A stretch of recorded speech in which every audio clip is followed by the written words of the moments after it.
ไม่ยอมให้ขึ้นนี่นี่บอกมันน้อยตามันน้อยตาเนาะพระกลามันเนาะเอาขยมมาดีแล้วครับจุกในรถดี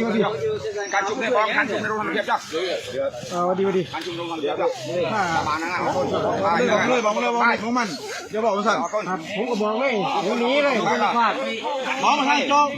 ยุ่งยากเล็กน้อยพาแค่ยุ่งเด้อเพราะยุ่งธรรมดาบ้างมวยเด้อเลยแต่บีบเลยถอยไปบอกให้ถอยไป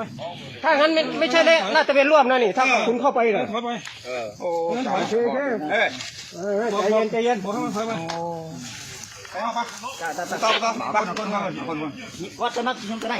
มาคนโอเคมาเรียกเนี่ยตัวคอยทำเอากระลวงพลอนี่โมรวมแล้วคุณมาอยู่ที่นี่กระลวงเอาไปยำเราวันเอาพังได้สิเนี่ยจุกในตรงนั้นจุกในจับพี่น้องเนี่ยเวลาอันตาสดมาคน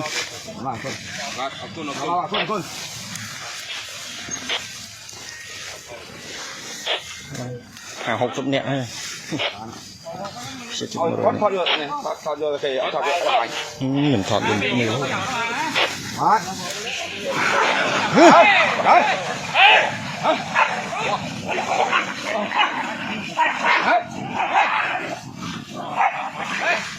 ไปกัน